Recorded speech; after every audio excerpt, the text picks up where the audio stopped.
Good morning. Can you hear me? Good morning. Good morning. I'm hearing you, but I don't know the rest. Okay, fantastic. I just wanted to convey our sincere apologies. We're still waiting for His Excellence Morgan, and as soon as he logs on, we'll start. 5 minutes. Sincere apologies for the late start.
Good morning and welcome once again to the South Sudan Consultative Webinar. I sincerely apologize for the late start. We were waiting for the ambassador. He's yet to log in, but we're going to start nonetheless. All protocols are hereby observed. I'm so sorry, I'm coming up with flu. Unfortunately, our director, Dr. Jonas Adeto, is not able to be with us this morning. He just had an urgent engagement he has to attend to, but you are all welcome. South Sudan just completed its national dialogue on the 17th of this month. We'll be honored if the ambassador Morgan joins later on, but we do have expert speakers whom we hope will be able to provide their initial reflections on the dialogue that just ended, its recommendations, as well as its aspirations on the peace process in South Sudan, as well as how it relates to the IGAD peace process. So we do look forward to today's discussions and hope they will be open and candid with the recommendations that can be followed up later on through various forums. I thank you, and then I'll hand over to my other colleague, Ms. Elizabeth, who's representing Oxfam, to say her opening remarks. Elizabeth, over to you.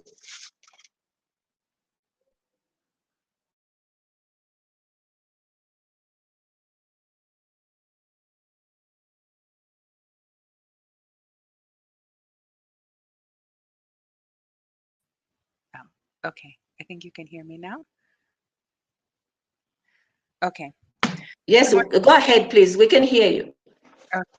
Good morning, everyone. My name is Elizabeth Deng. I work for Oxfam's regional office in Nairobi, Central Africa. Thank you so much, IPSS, for convening the roundtable. Just a bit of background on Oxfam's interests in this discussion. So Oxfam works in South Sudan. We have humanitarian development, governance, and peace building programs.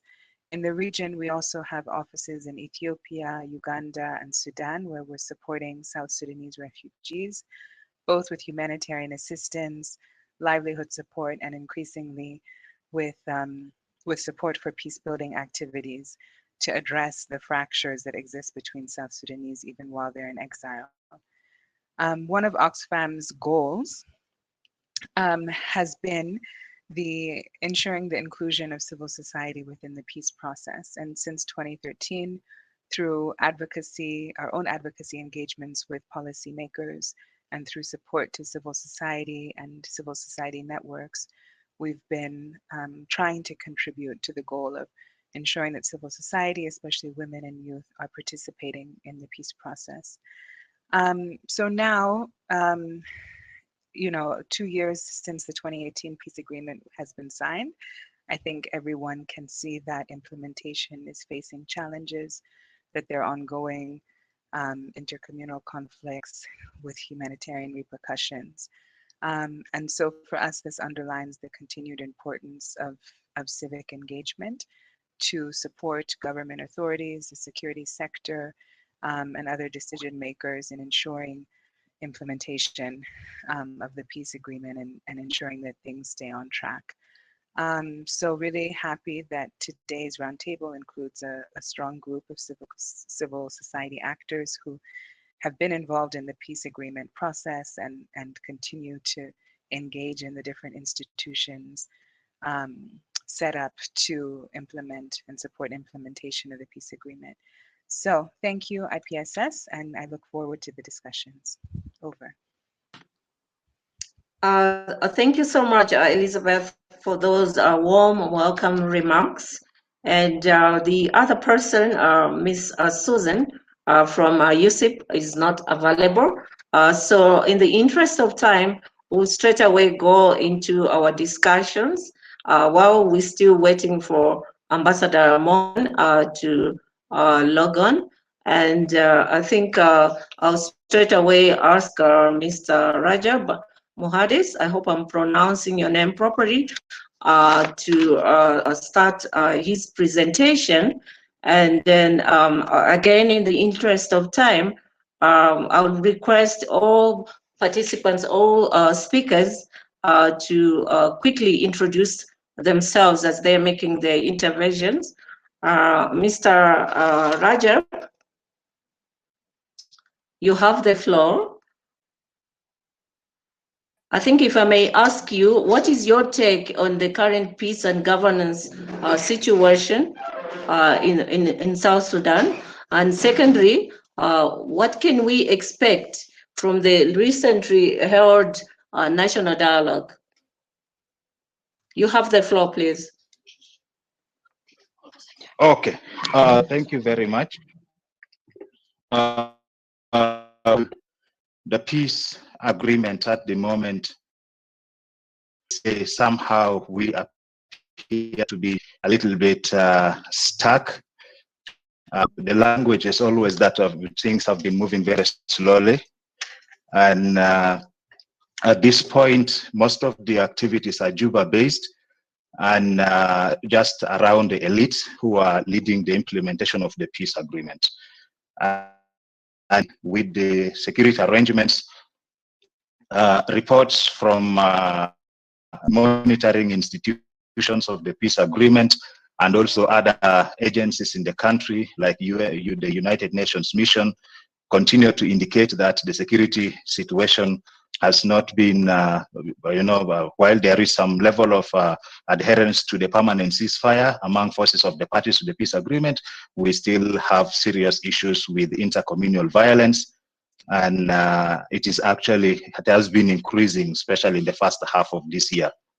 On humanitarian grounds, where we are at the moment, of course, we have seen that from 2018, when the agreement was signed, the humanitarian response plan has been indicating that 2018, we had 7 million people who were in need of humanitarian assistance.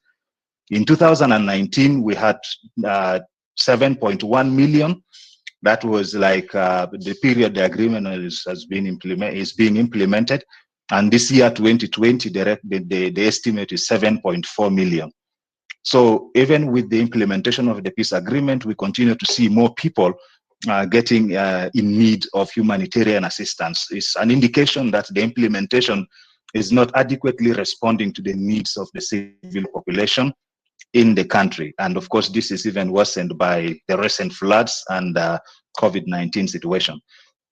So we are very much behind with almost everything to do with the reforms articulated in chapter 4. And of course, generally, I would say most of the laws that have been reviewed by the National Constitutional Amendment Committee since the pre-transitional period still remain stuck at the Council of Ministers.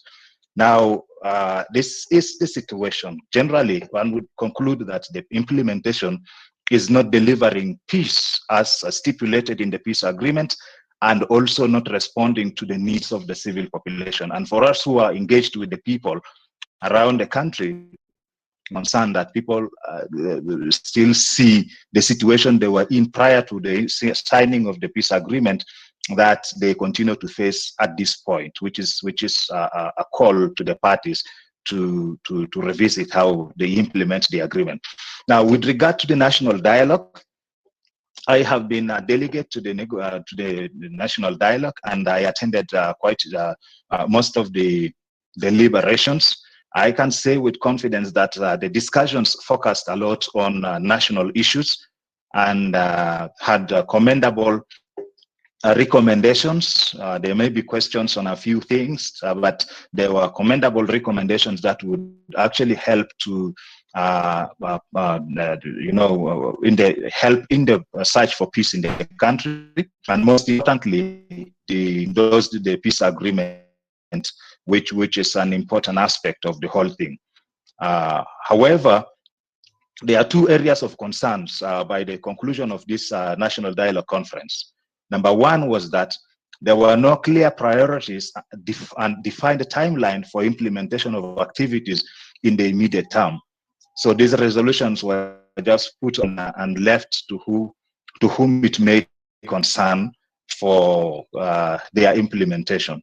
And that is a point of concern. Some of us suggested that there should be priority elements that should be implemented immediately to help improve the situation. And then the second most important concern about the whole thing was that from the national authorities that spoke during the closing of the national dialogue, there was no clear commitment on the way forward, both with the national dialogue resolutions and also the implementation of the peace agreement. So generally, it appears like we were just sailing at the same speed. And those are key areas of concerns to us. So I would say, based on this, there is really a concern, and at this point, it's important to perhaps mention that we need a new consensus on the implementation of the peace agreement as a way forward, and this needs to be reached or initiated immediately, either by the parties or by IGAD.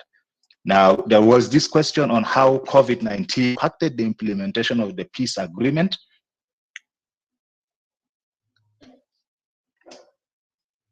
Hello?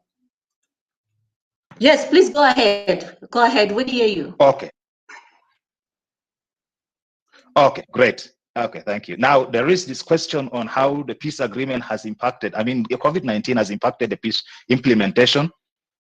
Of course, when the COVID-19 was detected in the country, there was the partial lockdown, and of course, the fear of the disease caused limitations in activities of major institutions, particularly the Council of Ministers, and also other institutions of the peace agreement, including the reconstituted Joint Monitoring and Evaluation Commission, to which I represent the civil society.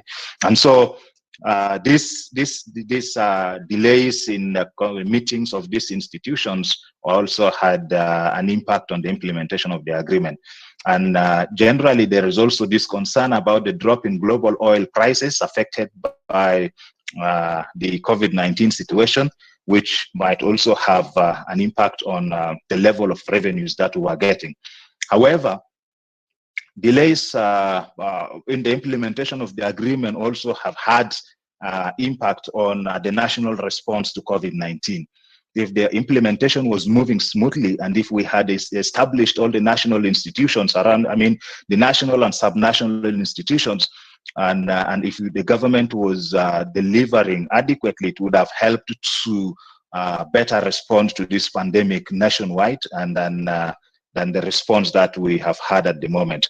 But I would say the issue of implementation of the agreement, in my opinion, and the way we view it as civil society, is so much about the leadership and the parties than the content of the agreement and even the content of the national dialogue. COVID-19 just came in this year, but we have been extending the pre-transitional period even when there was no COVID-19. So it is more to do with the nature of implementation of the peace agreement rather than the content of the agreement. And in that case, it becomes difficult to see how the national dialogue process, I mean, the resolutions of the national dialogue, and also you may be aware of the Rome process, where we have the government and the South Sudan opposition movements alliance negotiating. If we have not been implementing the peace agreement, then it's difficult to see how the national dialogue would be implemented, and these resolutions would be implemented, and how the Rome process would actually also be implemented. In fact, since the Rome Declaration and the Rome Resolution early this year, none of this implemented in any way. Most of these were just violated throughout until the parties went back the other week to have discussions together on how the SOMA groups would join Citizen. So I would leave it here and be happy to respond to specific questions. Thank you. Thank you so much, Rajab. I just have a quick follow-up. Since you're representing the CSOs, what has been the key role of the CSOs to ensure that all these processes that you've spoken about in terms of your efforts in the peace agreement, as well as efforts to curb the spread of COVID and its impact, what has been the role of CSOs? Okay, first of all, with regard to the implementation of the peace agreement, we are involved in the mechanism, the implementation and oversight mechanisms of the peace agreement. And in these mechanisms, for example, the National Constitutional Amendment Committee, we've been directly involved in contributing to the content of the documents, the laws that the committee has been reviewing.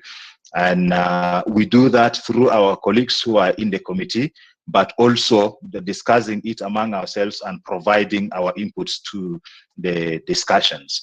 We are also involved in the strategic defense and security review, and we contribute to the development of the strategic defense and security review policies of our policies of our country.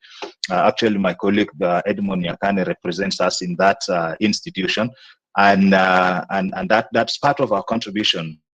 But we engage directly also with the security mechanisms implementing the transitional security arrangements and raising these concerns. Besides, we follow up, we monitor the implementation, and we engage with the citizens, generate the opinions on the peace process, and share this with the mechanisms and also with the parties, and now the government implementing the agreement. But as you may, we say politics is in command. As the civil society, we do not govern a country. It is the government that governs, and fortunately, we have the transitional government that has been established, and the very first act of the agreement mandates this transitional government, to implement this agreement. And we feel that that responsibility is exclusively a national mandate of the transitional government, and that it is expected to deliver on this mandate. And the rest of us may only help. Now, with regard to COVID-19, we have been very much engaged in this. In fact, when this pandemic was declared in our country, most of the civil society organizations recalibrated their programming and put a little more focus on COVID-19 in terms of awareness and distribution of materials. They were distributing the protection materials, but others also who were distributing food. So those were the interventions of the civil society. And we have also been involved in conducting public perception survey around the country to understand the level of response, citizens' perception on the pandemic, and putting up our observations to initially the high-level task force, but now the national task force on the pandemic. So yes, the civil society has been strongly involved in both the peace implementation process and the COVID-19 response. But generally, I think the belief at the moment is that we are not doing much as a country in realizing the peace agreement, and that's a point of concern to all of us. Thank you. Thank you so much, Rajab, for your presentation. I'm sure there's lots of comments and questions on the floor for you, but I'll let all the other speakers speak first, and then we'll take the questions later on. I'm told by our technical team that Ambassador Morgan is now available to speak. So if the technical team can just connect Ambassador Morgan so that we can have him on the floor. Munib, Robert? Good morning, everyone. I've been informed by His Excellency that he's able to connect on his phone. I have asked him to join us on the platform. He's trying to do that as we speak. But until then, I think it's good if we let the other speakers continue. And when he's ready, I will put him on the floor. Perfect. If we can have Miss Jacqueline, if she's available, to take the floor, please.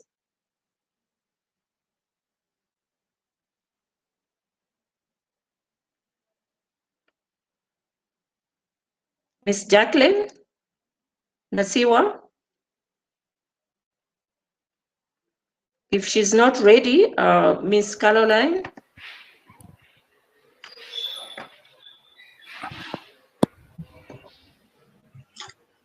I think Jacqueline is with us. I just noticed she has unmuted. She's joining us from Dominic's account.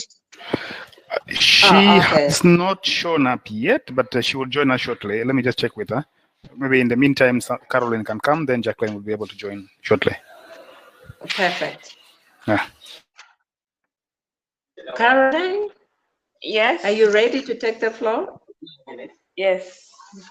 Okay, perfect. So just introduce yourself briefly, and then if it's possible, you can put on your video. I know internet connectivity is a challenge for all of us, especially when we put on the video, but just introduce yourself briefly, and then just give us your initial reflections on the current peace and governance situation in South Sudan. Secondly, what can we expect from the recently held national dialogue? And then if you can also speak to the COVID impact on the peace process in South Sudan. You have the floor, please. Go ahead.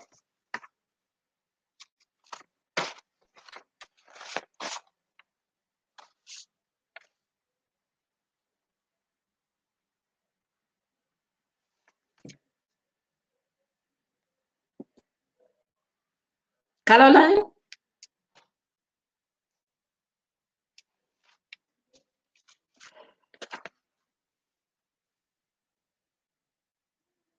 Is Jacqueline available now?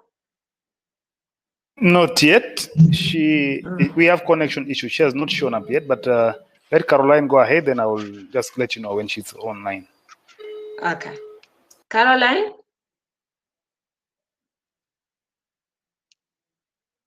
I don't seem to see her anymore on the floor. It should be poor connection issues, I think. Maybe Edmund could speak next. Yes, Edmund?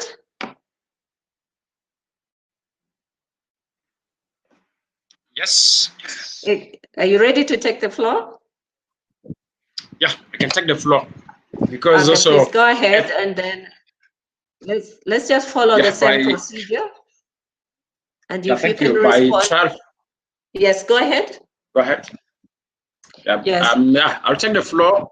By 12, I may leave the group because I have a meeting at 12. That's fine. Please go ahead. Yeah, okay, thank you. Yeah, thank you. I don't want to waste time in repeating some of the statistics that my colleague Rajab Mohandis have shared. I would like to go directly to the issues that might have contributed to delay of the peace agreement and the implication of COVID-19 on the peace agreement and national dialogue. So first, to set up the background where I'm coming from, recently I've been touring the states. I've been in all the 10 states of South Sudan, looking at some few aspects. One, looking at aspect of the security arrangement, what's going on the security arrangement on the ground actually, and speaking to the soldiers who are in the security arrangement, but also putting my eyes to see whether the concept of cantonment and barracks for assembling soldiers is functional. So I look at that, but also trying to pick up the opinion of the citizens about the political arrangement, because of the delay in the formation of the state government and local government. We have a partial central government without legislative organ that has been formed. So that's the background where I'm coming from. To start with, I would like to say, actually, the implementation of the peace agreement is behind the schedule, and I think it's deliberately been delayed by the parties.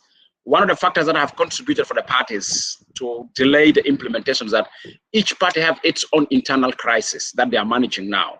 There's a competition of each party's members over seats that are allocated at the various levels of the government, at national level, at state level, at local government level. So each party is facing its internal crisis about its members competing to take share, but other parties are also having problem where you have same person as a general, at the same time you want to convert to become a police or to become a politician. So you realize that, like, some parties, the same officers who are military officers want to take some political seats, while they have to undergo some security transformation process like unification. That's also another factor that is contributing to the delay. While from the perspective of the incumbent government, something that has come up as a new factor, which I think have contributed to the delay of the agreement, is conflicting interpretation of the provision of the agreement. So you find whether on the political process or the security arrangement, the parties have adopted a different interpretation to what actually the intention of the agreement is, and that also have contributed to the delay. And I can give some few examples. For example, like if you look at the process to reconstitute national parliament, the agreement is calling for the current parliament, the incumbent parliament, have to be dissolved and reconstituted. But the parliamentarians, which majority of them belong to the incumbent government, have changed that concept to a concept that the current parliament transforms itself into a revitalized parliament. So the concept of transformation, it means none of them will work out the parliament. So just they need an additional numbers, and that contradicts the agreement. That's something that is really disturbing us right now with regard to the implementation of the peace agreement. In the security arrangement, similar conflicting interpretations are also there in terms of what is meant by cantonment, what is meant by barracks, and what is meant by training sites. And this has made DDR process to be forgotten because of these conflicting interpretations that are going on. So I would say completely, whether in terms of the security arrangement, the security arrangement is unfolding, and likely we may not be in a stage where we're going to realize it as enshrined in the peace agreement. And for me, that's a worry. Even how much we can do 100% perfect work politically without proper security arrangement, we are going to lose the agreement. We're going to return back to violence as long the security arrangement is not transformed to be national, as long they have loyalty affiliations to their parties. The other element that have delayed the implementation of the agreement is lack of funds. And South Sudan is not broke, by the way. South Sudan is a rich country. If you look at the statistics of our revenue generation, whether from the oil or non-revenue oil sources, South Sudan is really rich. But this money is being embezzled by the political elites, and they have no intention of putting money into the agreement. For example, the national dialogue. How much have the national dialogue cost? National dialogue have cost amount of money that is almost 10 times that needed for security process in terms of like training forces as a unified forces, graduating them, and then redeploy them. So the amount required for the process of training unified forces, graduate them, and redeploy them is almost 10 times what has been spent for the national dialogue. So it means national dialogue in terms of funding is a priority than the security arrangements under the agreement. So this gives an indicator that actually some political elites are undermining the agreement, and they want to take the national dialogue to replace with the peace agreement, which likely I like to mix up my arguments here. The president has made it very clear, and I think several speakers have made it very clear in the national dialogue. I'm a delegate in the national dialogue process I've been attending. So the statements have been made very clear that national dialogue is not to replace the revitalized agreement. And I think that for me is a good message that it's been spoken out that the national dialogue can't really replace the agreement. National dialogue is only complementary to the agreement. And because you see the spending in national dialogue is huge compared to what is required to be spent on whether security arrangement or other process of the peace agreement. In terms of the details of where are we now with the peace agreement, I have shared the report with you colleagues about our 9th observation report. One of the biggest issues still the parties, specifically at the level of the principal, the level of mistrust and lack of confidence is very high among them. They don't still behave as their partners for peace. They still see themselves as opponent parties, struggling to control power, and that means give them also a chance to control resources. That's really the trend that's going on. And you can see the implementation agreement even, it's having huge violations. If you look at the representation of women of 35%, the parties have almost like every party have violated that in terms of the appointments. And then at the national government level and then at the state level. At the level, only one party respected to appoint for as a woman, and the incumbent failed to appoint 2 female governors at state's level. So you can see clearly that even the implementation of the agreement that is being done partially still is not in line with the provision of the agreement. So that made us what? That made us to draw that actually there's absence of political will to implement the agreement.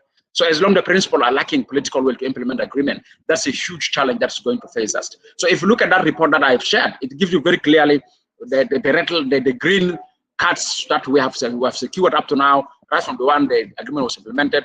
The red cards that we have now as we're still engaging in pre-transitional action, rather actually we have not touched the transition issues, and then where we feel things are not going on well. And there's a huge recommendations in that document I've signed.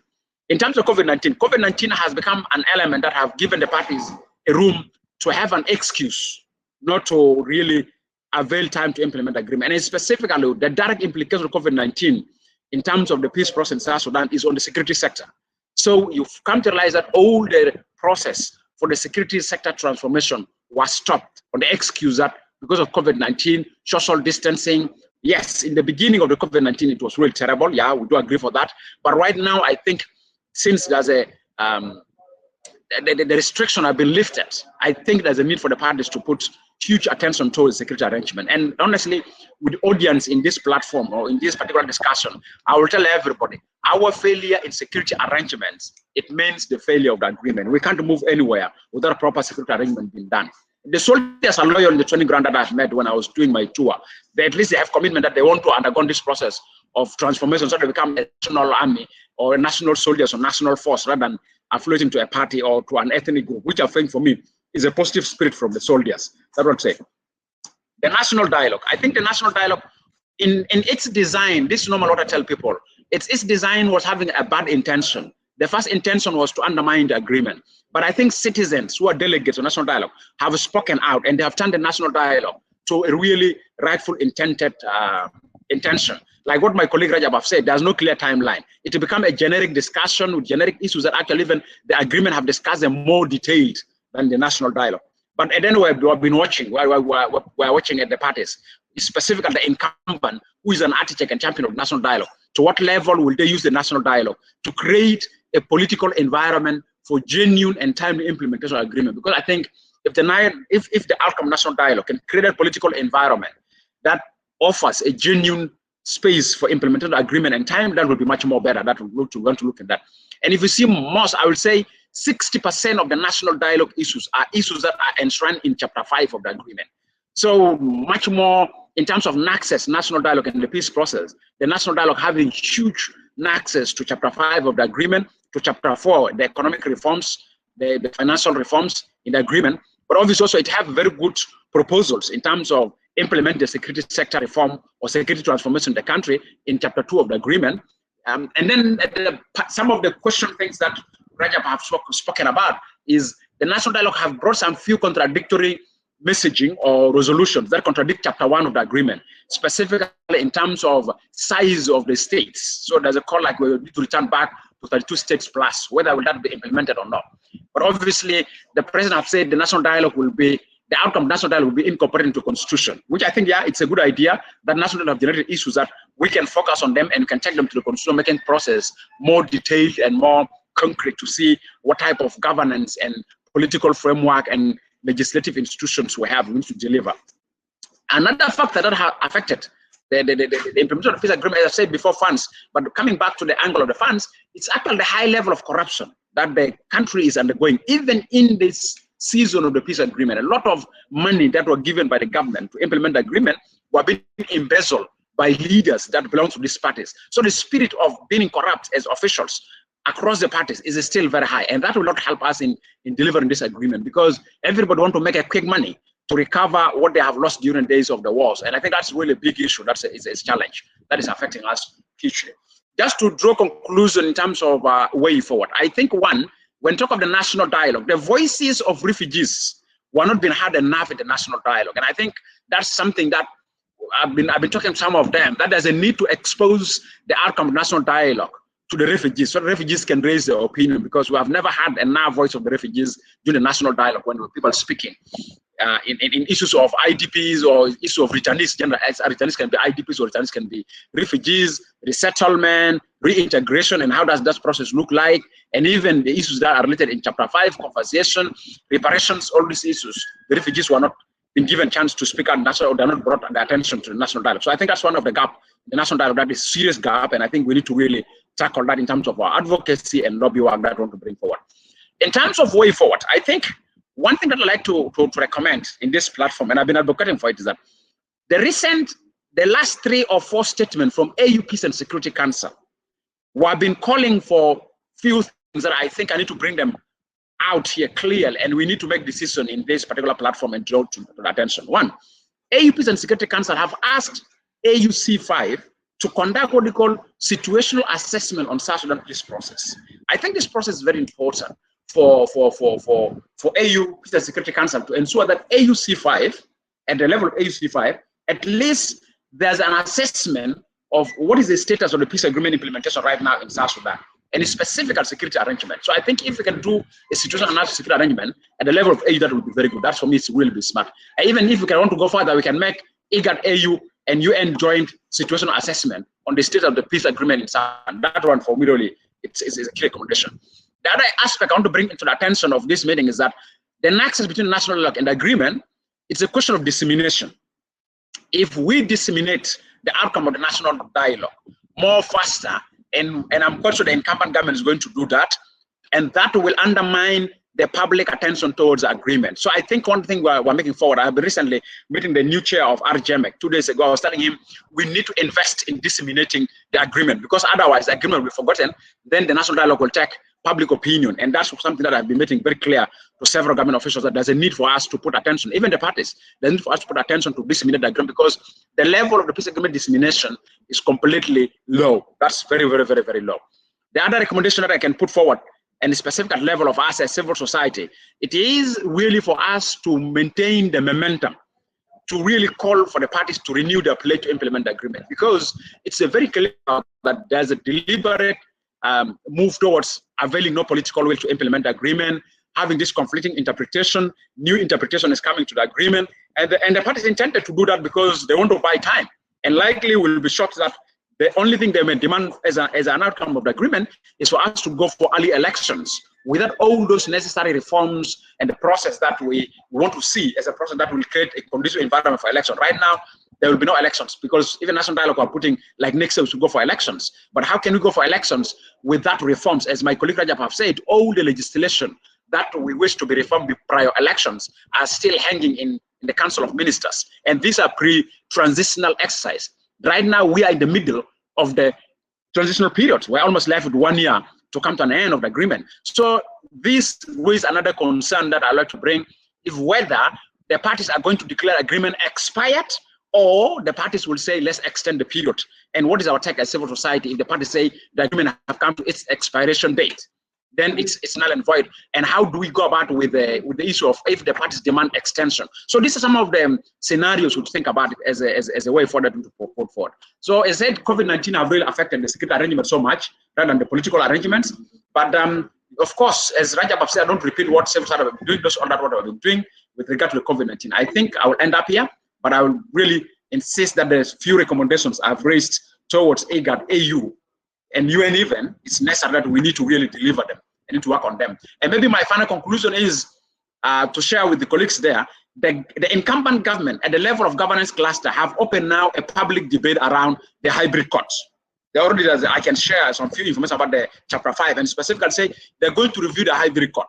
And when we are in Addis, and when the other group of the parties break off from the peace agreement, like what Raja was saying about the SOMA, their own process, the incumbent government used to insist the agreement, and even IGAD used to insist the agreement is not to be open for renegotiation. But honestly, right now, the parties are renegotiating the agreement. The power sharing, or what we call responsibility sharing at state and county level, was renegotiated. And I'm worried that right now, the government is opening the provision of the hybrid court under Chapter 5 for renegotiation, because they say they want to scrutinize it, they want to look at it, and quite sure they will divert all the requirements that are called as a standards for establishing the hybrid court.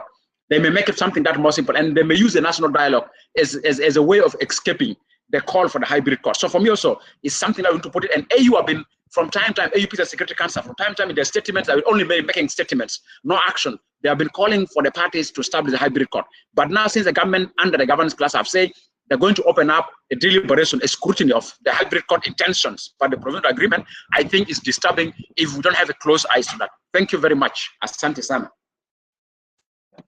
Asante. Thank you so much, Edmund. And without a doubt, it is very worrying to hear that the agreement is being derailed deliberately, allegedly. Moving ahead, what should be done and what should be the role of IGAD and other stakeholders to make sure that the agreement moves ahead as planned? Your last thought on that one.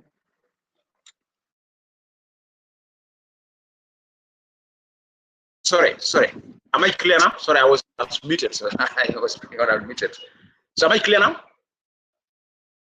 Yes, you are. Hello? Please go ahead. Yeah, go ahead. I think at IGAD level, I think there's a need. I like to make it as a joint mission. There's need to have a joint mission of IGAD, AU, and UN to do situational assessment. Because if we don't do situation assessment up to now to know the status of the phase of the agreement in terms of the chapters, especially chapter 1 and chapter 2, whatever decision we're making still will be missing the target. There's a need really to sit down and talk to the mechanisms and assess from the mechanism perspective, where are we with the implementation of the agreement? That for me is a way forward. From perspective of civil society, I think if it was not the COVID-19 and if it was not the development in Ethiopia, in Addis Ababa, there's a need for us to open up a real engagement with AU Peace and Security Council in terms of looking into the commitment of AU and IGAD in regard as a regional and continental bodies to deliver the agreement. There's a need for us to interact with them there, because I'm quite sure the parties need an external pressure. The parties have no will to move because of the internal crisis. So they need an external pressure that they need to carry. So I think that's what I'll raise it up. And I think we may need also to find AUC5, because I realize that AUC5 play a big role, and AUC5 has been left to relax a lot in their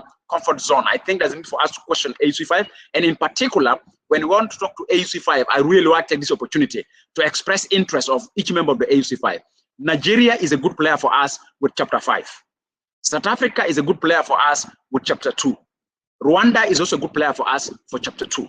Unfortunately, AUC5 don't have a good player for chapter 1, which is the question of political will and minimizing political misinterpretation or conflict interpretation. We don't have a member that can play that role. Maybe if it was not the instability in Ethiopia would have fit to do that.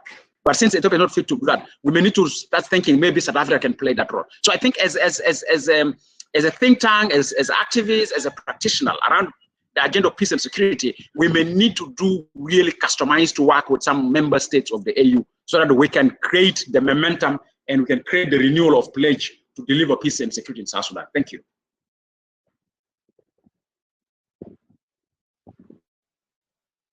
Thank you, Edmund. I do have some questions and comments, but I'm wondering if the ambassador is available now.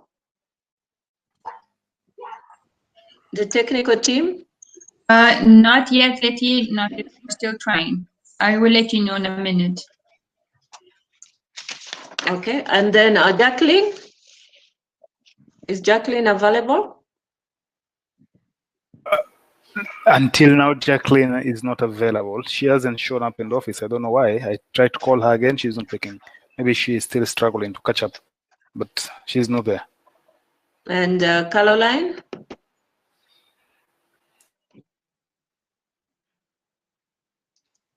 I spoke to her and she was still trying to rejoin. Okay. Could we then ask Moses or Mr. Yang to take the floor, please?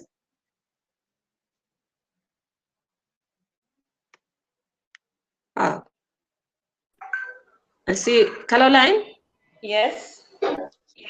Yes. Okay. Welcome back. Thank you so much. So you can, yes. Okay. No, that's fine. Internet is really bad this morning. So you do have the floor now. Just quickly introduce yourself and you can right away go into your presentation. All right, my name is Caroline Kibos. I'm the coordinator of the South Sudan Civil Society Forum. From what I understand, I'm supposed to speak about the national dialogue, then the impact of COVID-19 on the implementation of the peace agreement and recommendations. Well, most of the things under the national dialogue have been spoken, but maybe what I can say that's different is that from the onset, I did not have any trust, or I didn't think anything good would come out of this national dialogue, because it seemed that it was pre-planned, or certain things were pre-staged before the dialogue actually happened. So I'm not surprised that some things are not going in the right directions. For example, if we could see that there are differences in what the citizens actually said before the national dialogue and during the national dialogue in the recommendations. Then also the part where they came up with a plan or with resolutions, but they did not have any timelines to guide them. So you cannot have resolutions and you just leave it with an open space. We might implement these things in 2040. So that's really not realistic, because we ought to have come out with realistic timelines for these resolutions to be implemented. On the issue of COVID-19, I think COVID-19 has actually slowed the implementation of the agreement, but I want to also make it very clear that we cannot push everything about the slow implementation of the agreement on COVID-19, because even before COVID-19 came, we already had some gaps. We already saw that the agreement was being implemented at a snail's pace.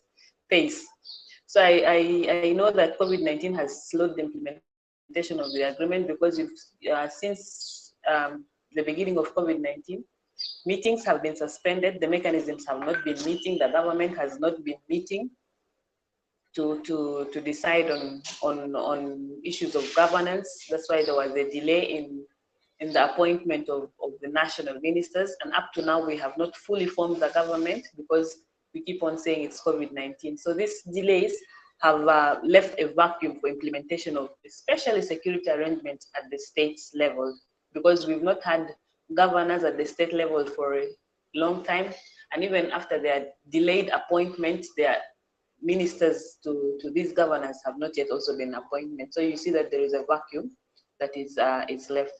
Then the civic space in South Sudan has been shrinking, but with the COVID-19, it has kept on shrinking more, because engagement with fellow civil society and with the communities, with the citizens, has been made impossible, because the regulations of the World Health Organization and the Ministry of Health were that we cannot have meetings with many people, and then you have to have social distancing, you have to have masks and all these things. But then you notice that people cannot come in one meeting to discuss because of these issues, and then because of the poor network connectivity in South Sudan, you cannot trust the virtual meetings among the citizens and the civil society.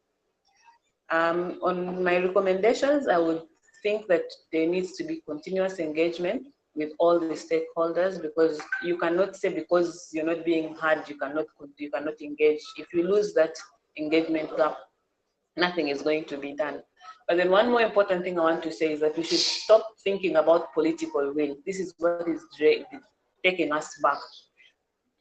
We cannot always keep saying political will. Rather, we should move from political will and look at the political interest of these parties. What is their political interest?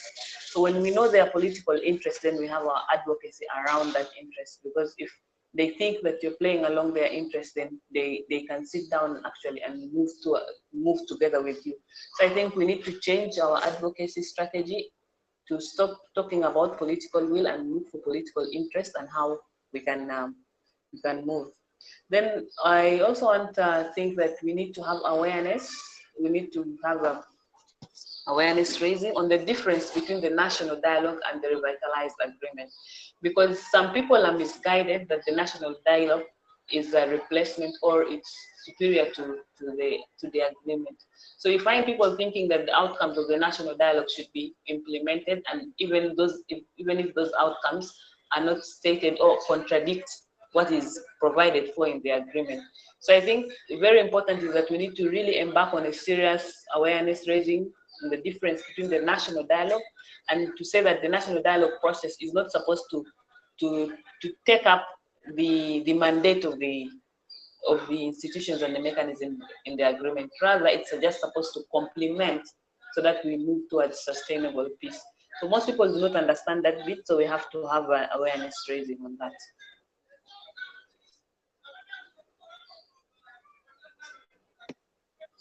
Caroline? Yes. Okay, are you done? Yes.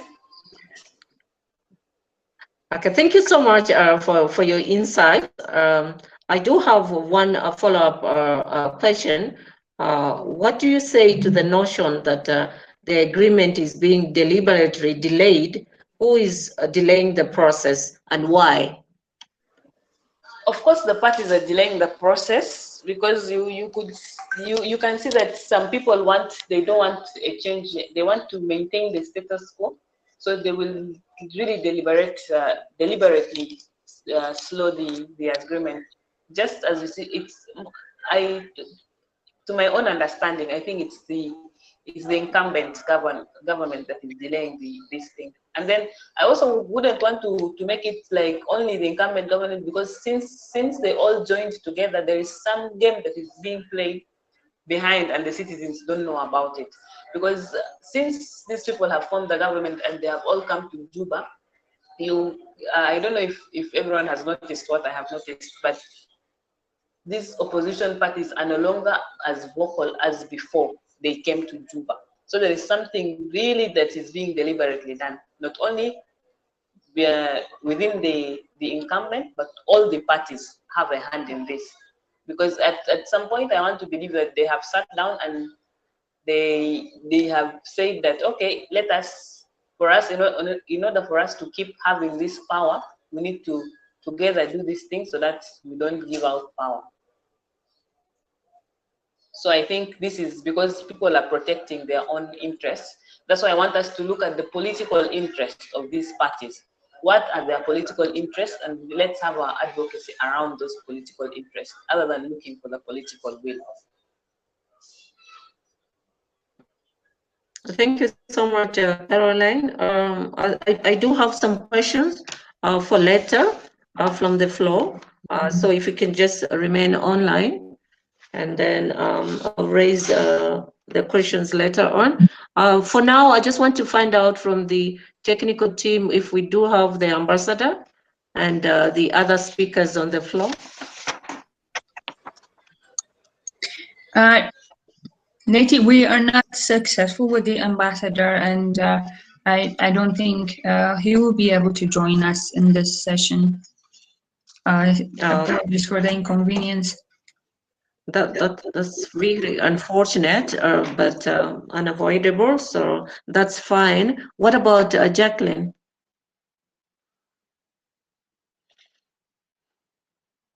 Sorry, Jacqueline has not shown up yet until now. Okay. Mr. Yang? Moses? Mr. Yang? You have the floor, please. Thank you. Thank you very much. Thank you very much for giving me this opportunity. My name is Yang. I work for USIP Program Coordinator. We may not take a lot of time to deliberate on what my colleagues previously talked about. As you all know, we are so good at making agreements. So far, we have so many agreements, but in summary, we are not good at implementation of these agreements. In line to the current national dialogue, there are few questions on legality or legitimacy and the credibility of the national dialogue, as far as it contradicts some of the agreement chapters. And with that, we have seen that it's been boycotted by major political groups like Dr. Lam, Akol, and Dr. Riek Machar. And the question around is how, what does that mean to the implementation of the recommendation and resolutions of the agreement, and also of the national dialogue. And so we have also seen how active our civil society is in regards to the agreement process and following up some of the few things or recommendations or chapters of the agreement, and also the current national dialogue. However, there's still a space that the civil societies will in South Sudan and else in the region also have to come in to support the work that the current civil society is doing in South Sudan. Given the current shrinking civil society space, the civil society is really being pushed to a corner, and where whatever come out from them is put aside. So what does that mean with the current, resolutions or recommendation from the from the national dialogue? And also now we have seen that actually, technically, the agreement is being sluggishly stepped on, or the implementation is actually intentionally being, delayed all around the chapter 5. Just like Edmond talked about, and my colleague Rajab and Caroline also echoed some of these issues around that. So they don't want to be held responsible, and so we will come out to the same circle, the same circle, and again another agreement, and again agreements. So that's why I said we are good at agreement making and not good at implementation process. So way forward, some of my colleagues have already talked about some of the things, but then I would like to re-emphasize on the role of civil society, given the current shrinking space that they have. So what are the techniques, what are the tools, what are the ways they will make sure that so that their space is open up and their voices are heard. There is also need to involve more grassroots youth. These are the people that are used commonly for selfish interest, and there is a need for through the civil society awareness and all that. They come out from that and they know what is right, what is the agreement. Many people have no access to this agreement. Many people say it is a Juba thing, it is Ethiopia thing, it is Khartoum agreement, it is it is agreement between two people or two individuals. It's not about South Sudan. So what do we do now with the national dialogue? Actually, it's more complicated. People don't know which is which, like Caroline has already talked about. So that really needs to come out and to reach to grassroots youth who are used for selfish purposes or interests or political interests, so that they get to know that this is not right and this is right for them, and they claim their space, they claim their voice in making decisions that matter to South Sudanese people. I'm seeing there's also need for us to involve effectively some of these grassroots leaders or chiefs and all that.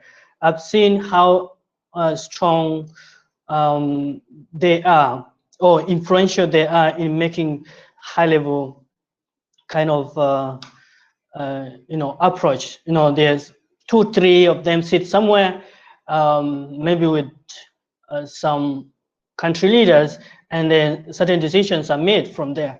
So if there's a way through civil society and other forums that we can engage them to use their influence positively to the rest of the people in South Sudan, not to benefit one side or one kind of party.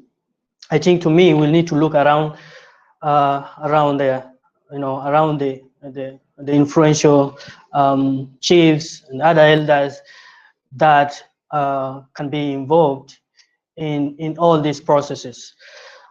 So these are my inputs in regards, in addition to what my colleagues have said. Thank you very much. Thank you so much, Mr. Yang, for your insights. I just have one follow-up question for you. Would you say the international partners, I know you work for USAID. After this question, I will announce that you are available. Okay, no problem. Yes. Okay. Can I go ahead, Rubiat? Oh, sorry. Apologies. I wasn't aware that I have unmuted myself. But let me use this opportunity to announce that we have the ambassador here. I was just talking to him. He will be talking from Zoom on my phone, but I will connect it. He'll be speaking from my account then. Okay, perfect. Let me just have a follow-up question to Mr. Yang, and then you can connect him. Mr. Yang, would you say that the international partners are doing their best to ensure that the peace agreement and transitional government is working in South Sudan as planned? If not, where is the blockage? And if yes, what are they doing exactly? I think there's a lot that few partners are trying their best to make sure that this agreement works. But then there's few what I call diplomatic relations gap that need to be bridged. You have seen also the shift of focus from South Sudan. Maybe let me mention the shift of focus from Washington, shift of focus from Juba to some places. So we have seen in previous kind of leadership. So, and then others have also done that. But however, some partners like Yusuf are still, committed to make sure that, we reach a certain level where we are back to the stage where we have been as a South Sudanese, or as a South Sudan as a country. But that diplomatic gap or bridge due to a number of factors. My colleagues have mentioned corruption, and other factors that has contributed to, a gap.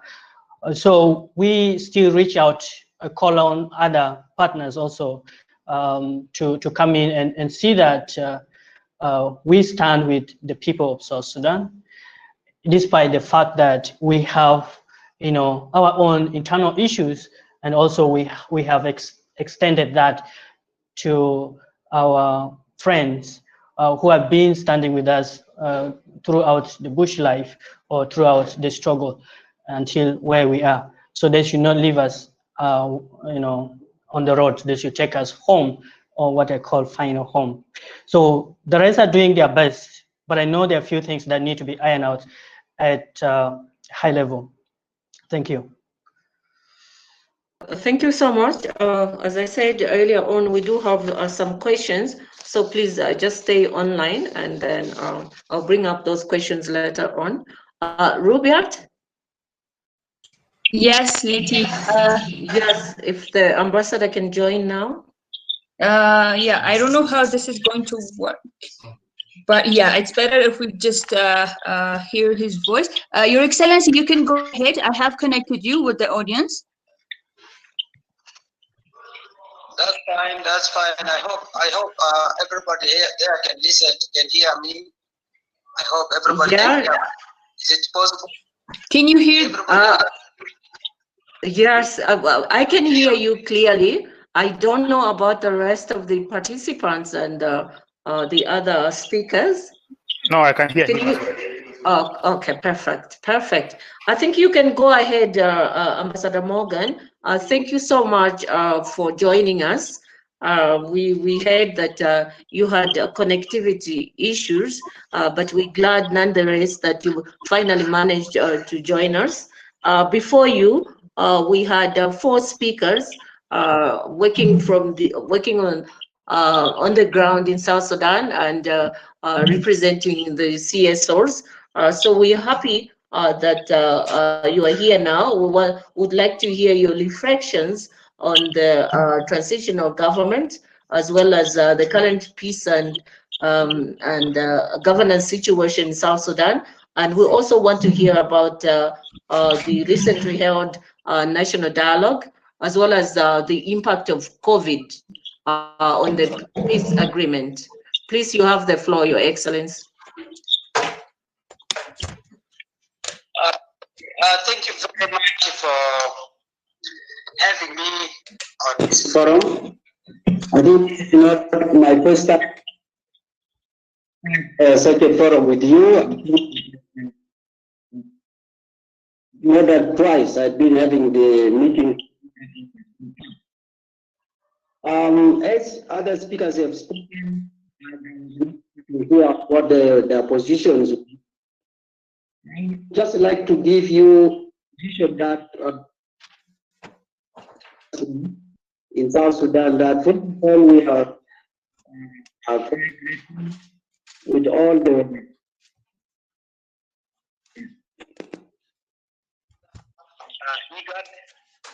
sorry, Your Excellency, if you can speak closely to your phone.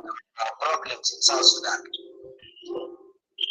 Your Excellence, if you can speak very closely to the phone so that everybody can hear you.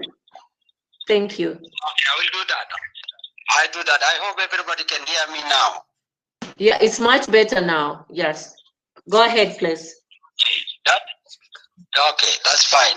I was just saying that the people of South Sudan would like to take this opportunity also to appreciate the stand of the region during the difficult days of the negotiations, which finally came to an end following the signing of the peace agreement in September 2018. The signing of the peace agreement in 2018, September, and then the ceasefire, which also followed, which was one of the reasons, in fact, for signing this agreement. I'm so grateful to say that the ceasefire up to today is holding. All the warring parties, the armies that had been fighting each other, had been in training camps together since that time until the time when the COVID-19 came. So the COVID-19 slowed everything down. The ongoing training, and which was supposed to be followed by the integration of the forces in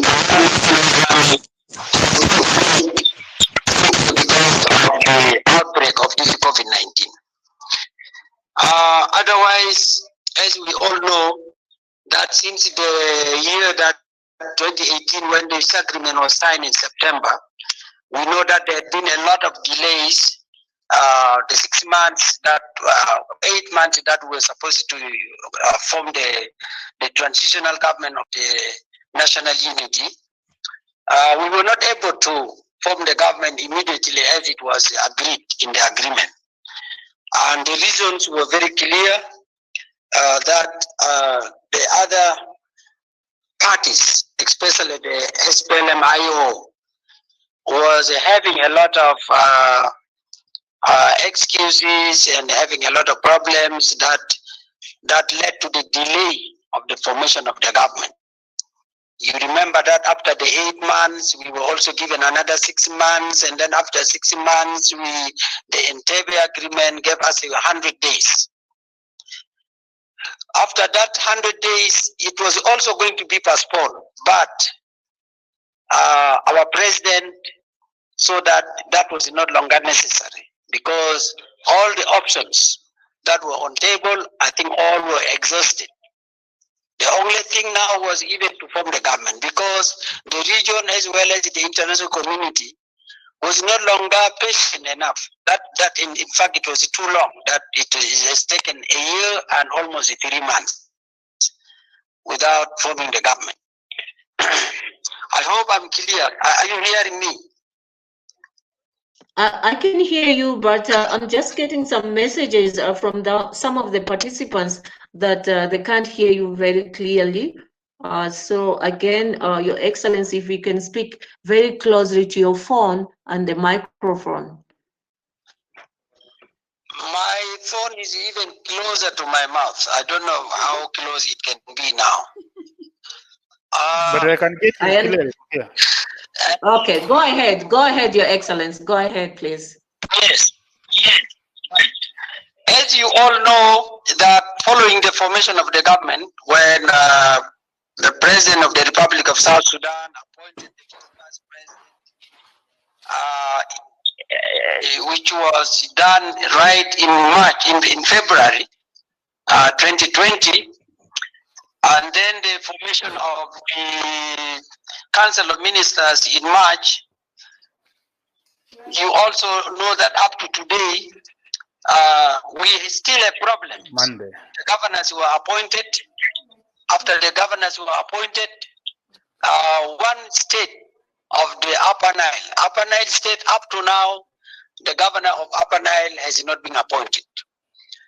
This is a very difficult situation that we are in, because the other side is not really willing, has no political will to see that this agreement is fully implemented. when the president turned from the 32 states to 10, we thought that that was a very big concession, where the other political parties would have even seen that the president was really willing to see to that the country gets back to the path of peace. But that was not the case. It was very difficult to negotiate which party takes which state, because the agreement did not give us that these states, now that the 10 states are there, plus the other 3 administrative areas. The agreement was silent on that, and that is the internal matter really, which the agreement had nothing to do with it. But the other parties, especially the IO, was not willing to cooperate. That is why it took long. It took long to appoint the governors. It took long, first of all, to allocate the states of which state which party takes. And then after that came the issue of governors. IO came up with somebody who was not even party to the agreement, known as General Olun, to be the governor of Upper Nile. And the questions were, Olun was not party to the agreement. His forces are not even in the cantonment areas. This was by itself a violation to the agreement. But all the same, because of we need peace, the people of South Sudan need peace. The president himself needs peace. He wanted peace to prevail in the country. And as the other side doesn't always concede. Once they decide on one thing, they don't agree to concede on anything. I think finally maybe Olun will be appointed as governor of Upper Nile. Up to today, Upper Nile is no governor, simply because the IO under Dr. Riek Machar was not agreed anything.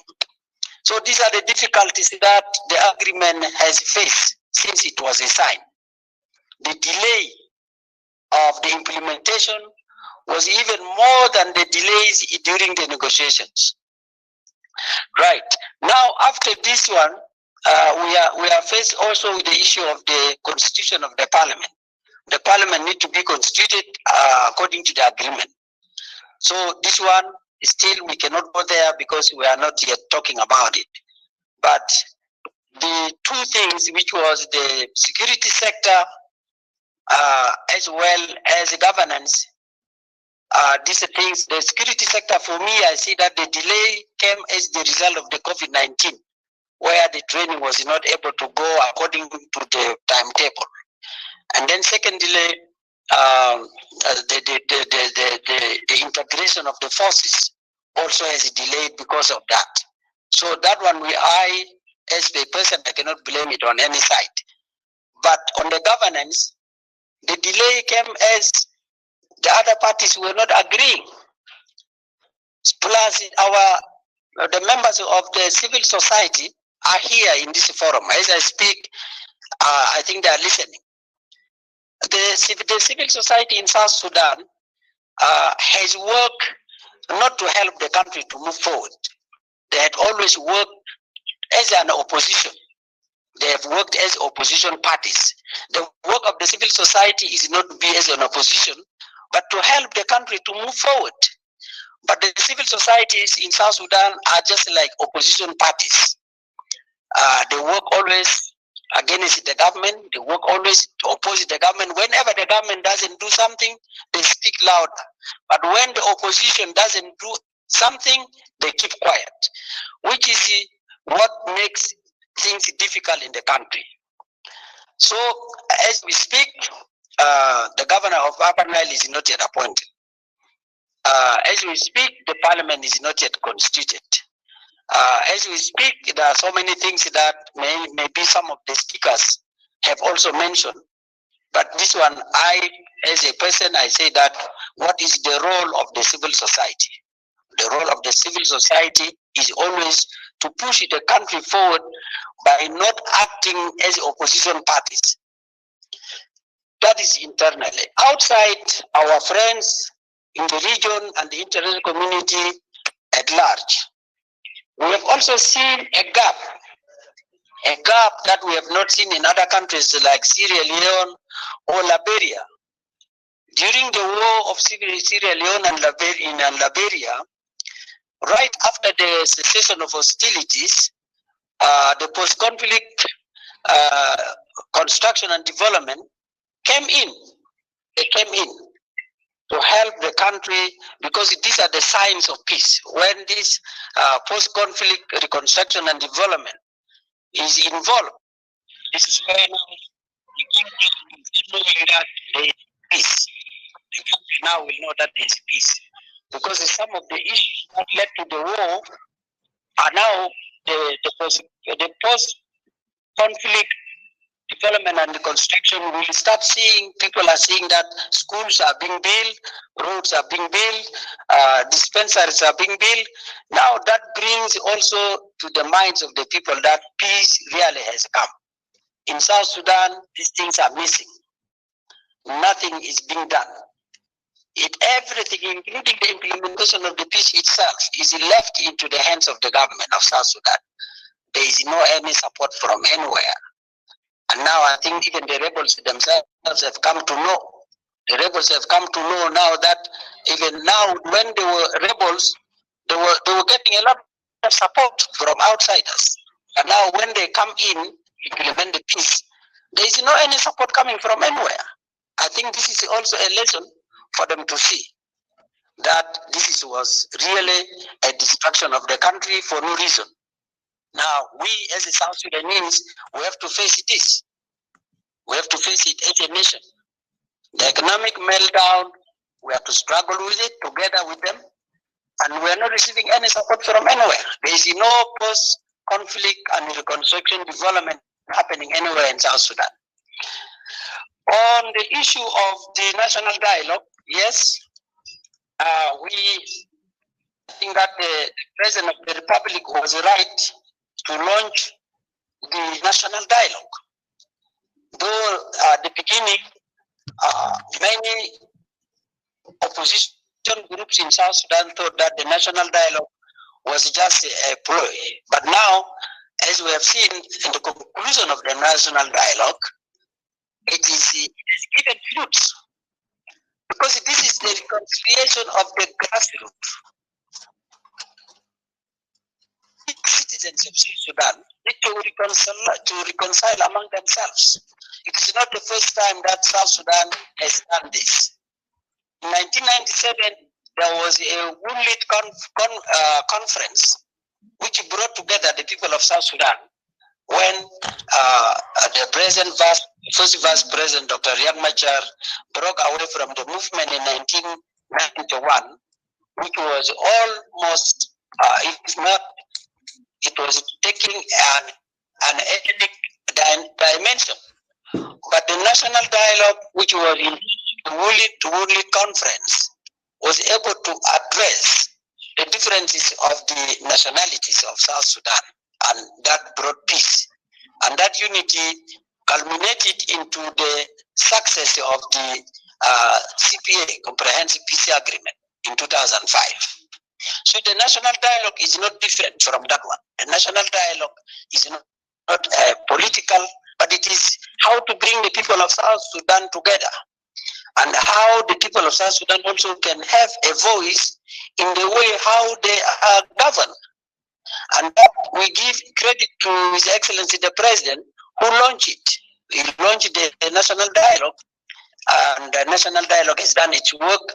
And as recently we have seen with the final recommendations and what they've found out from the people themselves. The people of South Sudan, for the first time, they were given a forum. They were given a platform where they were able to express their wishes freely. And that is a great thing that has come out in the national dialogue. And the credit, as again I said, goes back to His Excellency, the President of the Republic, General Salva Kiir Mayardit. On the COVID-19, in conclusion, I will conclude with the COVID-19.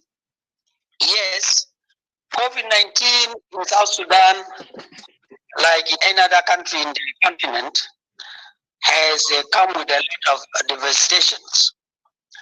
whether it is economically, socially, and even the impact. It has caused an impact on the agreement itself, as it has delayed the ongoing training, which was going on well before the COVID came, the training of the forces and the integration of the forces into one national army. This has been affected by the COVID-19. Our economic sector also is badly affected with COVID-19.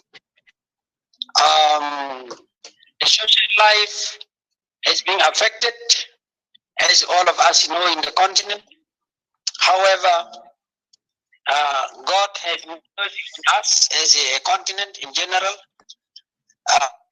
We were given our health facilities in the country, which is new. We don't have much facilities, but the impact of the COVID-19 in South Sudan is no different from the impact that is being experienced by the other African countries. That brings me to my remarks, which are not really well because I'm not able to log in and participate fully with all of the presenters and the speakers who are here. And I hope that next time I will be able to present myself in the right way. I'm going to work out on this, how my computer can be able to get connected to any meeting that will come out from the Institute of Peace and Security.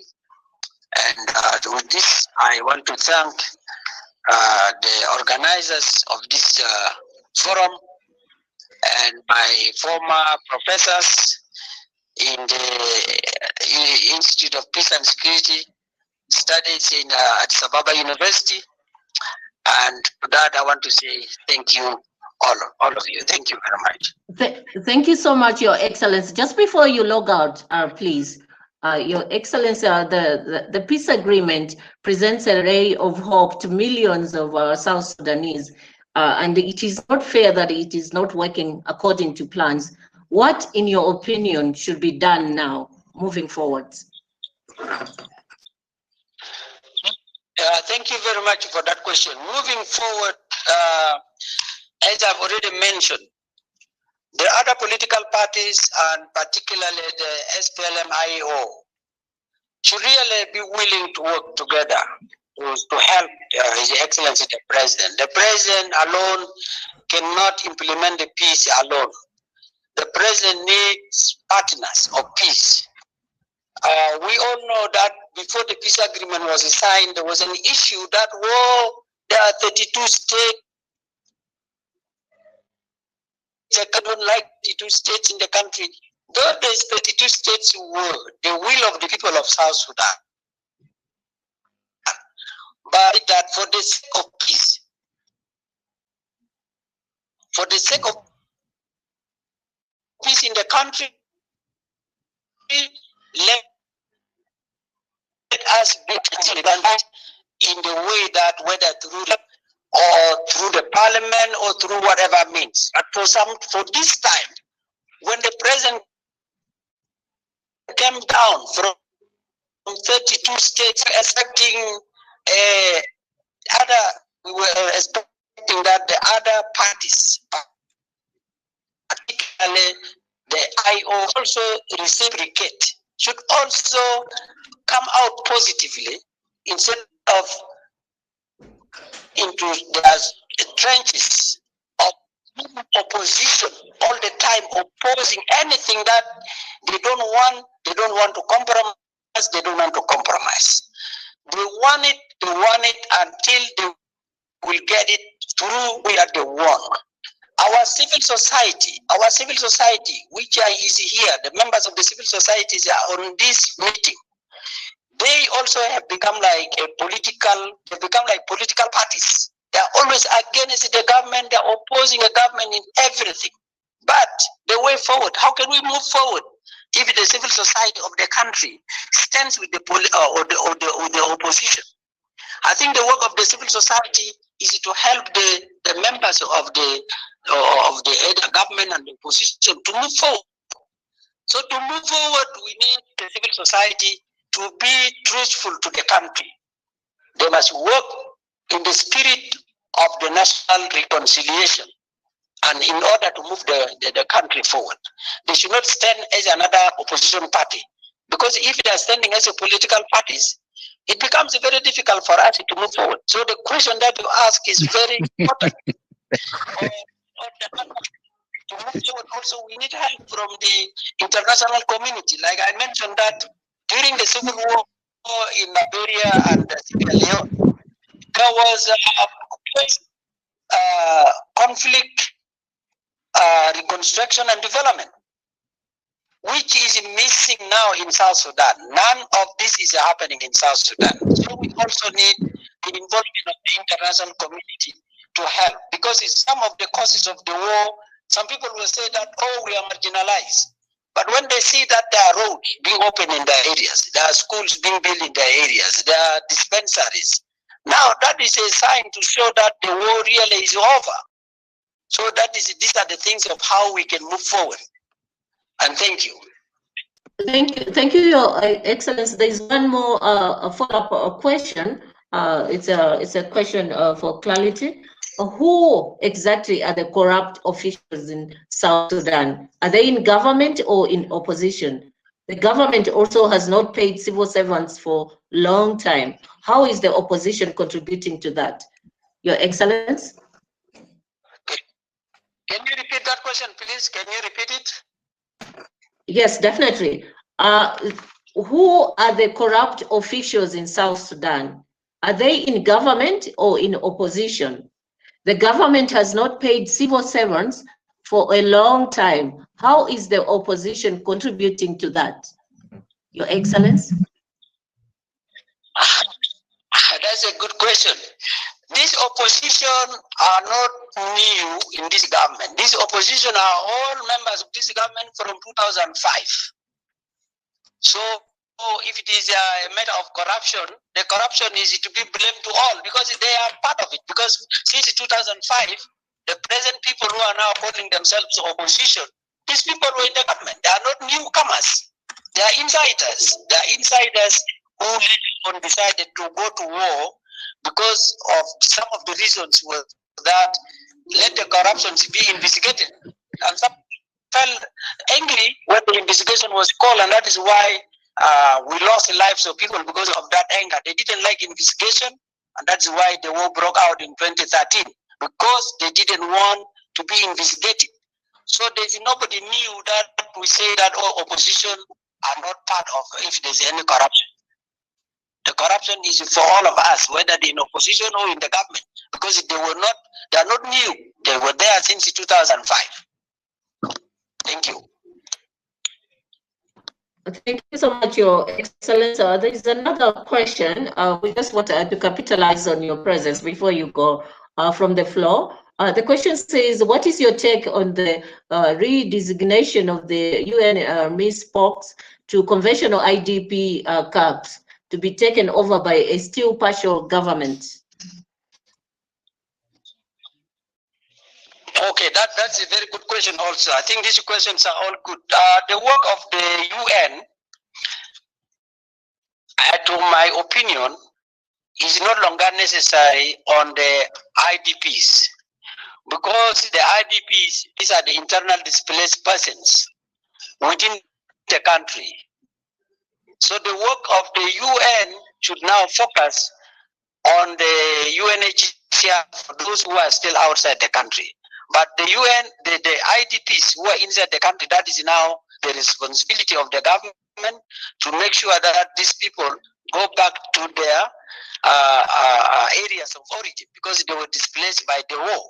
Now that the war has ended, and since 2018, there had been silence of guns, there is no need again for any internal displaced camps inside the country. People have to go to their villages so that they start putting together their lives, they start cultivating, so that they can also This is where I say that the schools should be built, the roads should be built, and the dispensaries should be built. And this is also where we need to ask the UN or the international organizations to come out with the post-conflict construction and development. The people, there is no need for the IDPs.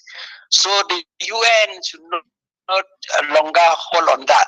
That thing is over. There's no war anymore. So these people have to go to their villages. Thank you.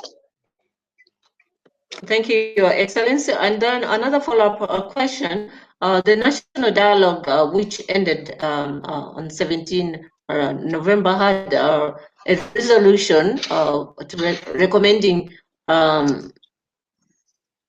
for 32 states. Given that this was such a controversial issue during the peace negotiations, what do you think will be the impact of this recommendation? Well, the recommendations about the national dialogue are always not to be taken on the face value. They made their recommendations based on what they heard from the people on the ground, from the grassroots. But there will be a process. There will be a parliament which will be constituted very soon. This issue will be, the recommendations will go to the parliament, and the parliament will deliberate on these recommendations. And whatever the government will decide, of course, will be brought to the attention of His Excellency the President to assent on it, and then it becomes a law. But for now, these are recommendations which are not final. They still will go to the parliament, and the parliament will also deliberate on these recommendations. This is my belief. Yes. Thank you so much, Your Excellency. I think we may have to let you go, unfortunately, but we'll definitely share the outcomes from this meeting with you in the next coming days. As always, we appreciate your usual commitment to these consultations, and in future we will yet call on your office to give us insights on the various current issues in South Sudan. So thank you, Your Excellency. You may leave the platform. I realize it was a very challenging platform that you used. You had to use your phone through one of our staff's phone. So thank you and good afternoon. Thank you very much. Thank you. Have a good deliberation. Thank you. Okay. Thank you.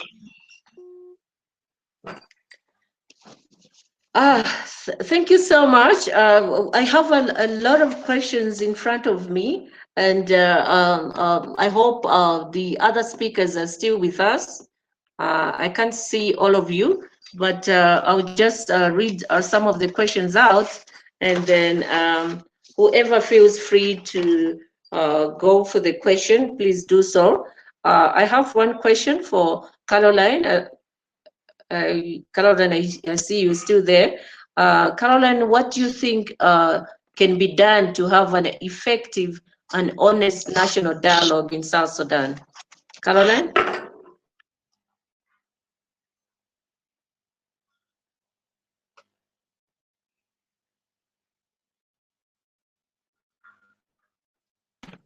If Caroline is not ready, any of you, Edmond, Mr. Yang, can respond to the question? Rajab? Can I? Hello? Yes, I can hear you. Yeah, I think with regard to the question around honest national dialogue, first we need to really ask ourselves, what is the right moment for national dialogue in the context we are in? The context we're in is that we have armed groups that have waged war against each other using conventional war approach. Without putting them together and without securing them accepting a framework for political settlement, national dialogue will not be an honest process, because it will be seemed a process of the party in control of too much power. So it's until when the parties were able to implement the agreement through having a unified forces and through having political settlement, then national dialogue will have a conducive environment to go on. Because the current context, you have people are carrying arms, and it's very hard to bring them to the table of national dialogue. And that's why I was saying national dialogue, yes, is a good process, is a space that giving citizens the voices, but it requires an atmosphere that is conducive, where nobody wage an armed against other. Thank you. Anyone else?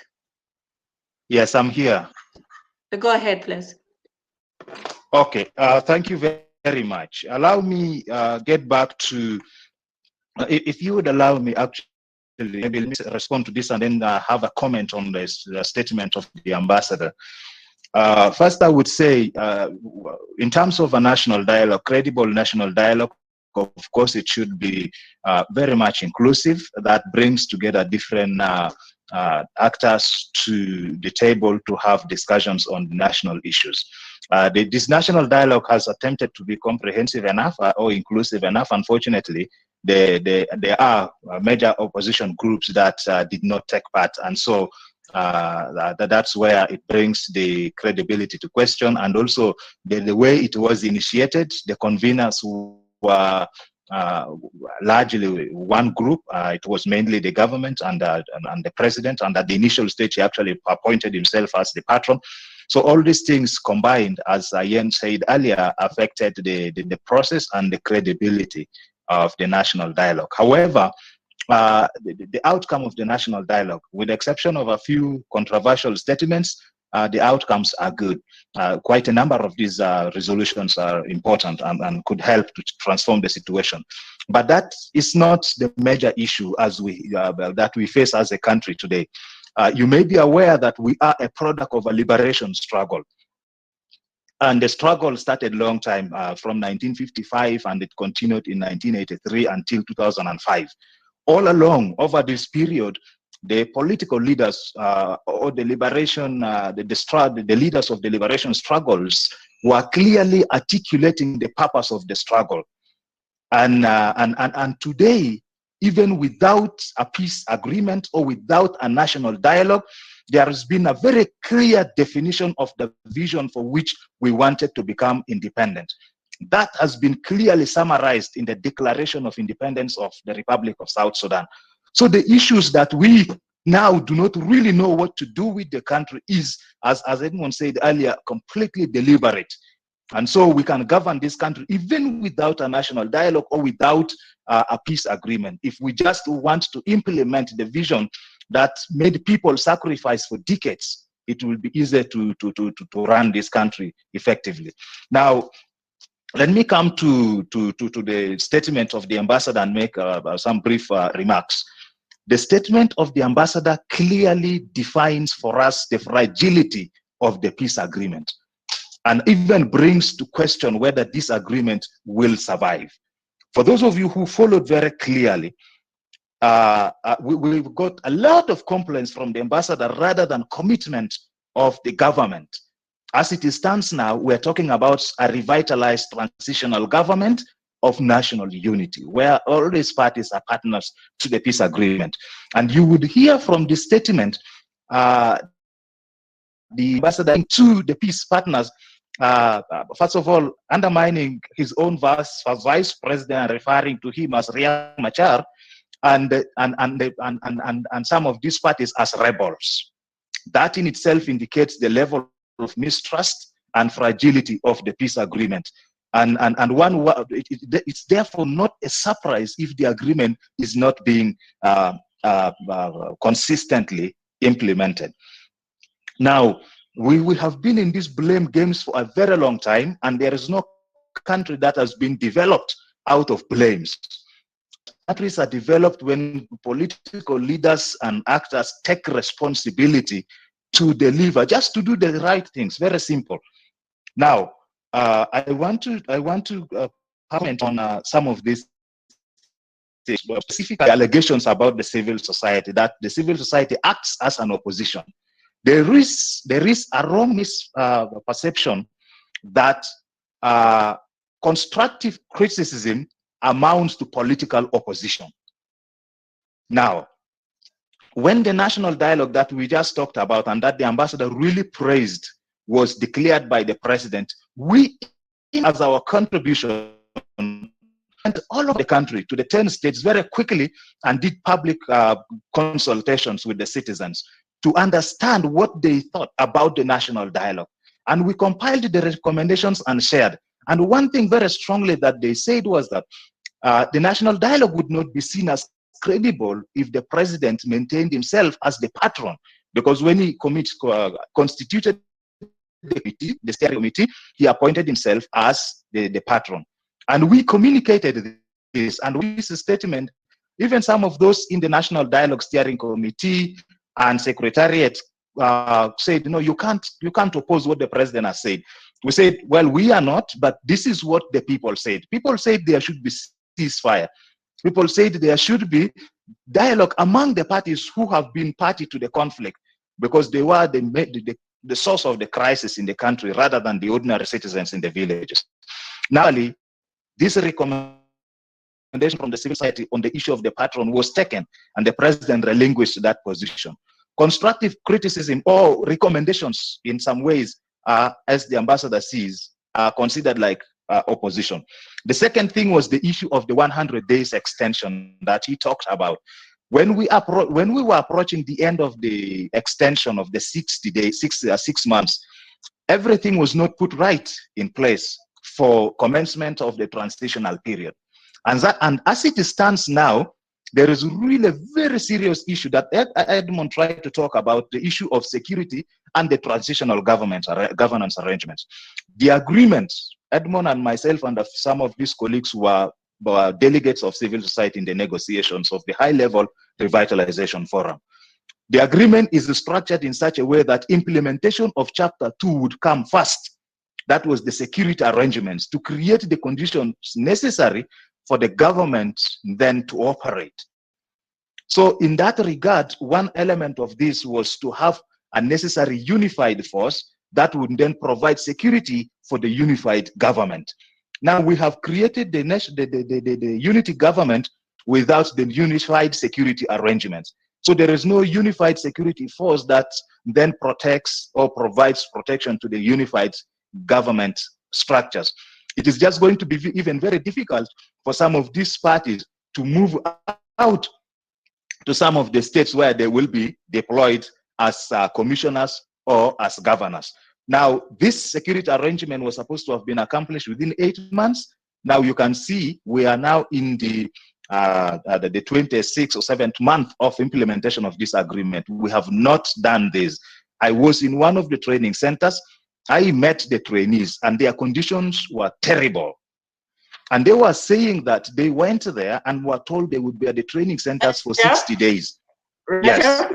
I'm sorry, I may have to please interrupt you. And then what I will do is later on, I'll give you a chance in 2 minutes just to say 1 or 2 words to react to what the ambassador just presented, as well as to do your conclusion. I just want to give this opportunity now. I'm told Jacqueline is available online.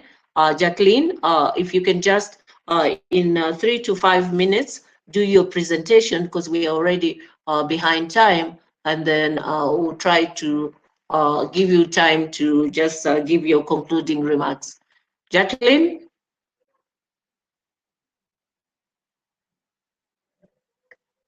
Hello, Jacqueline?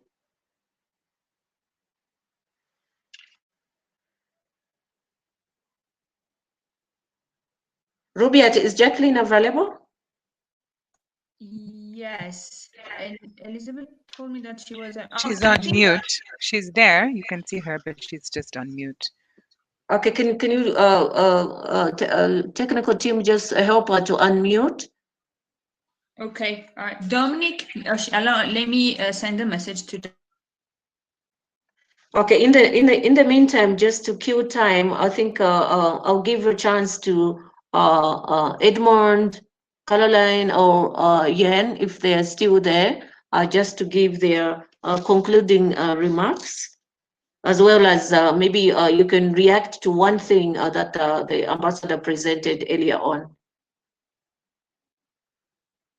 Any of you can go first.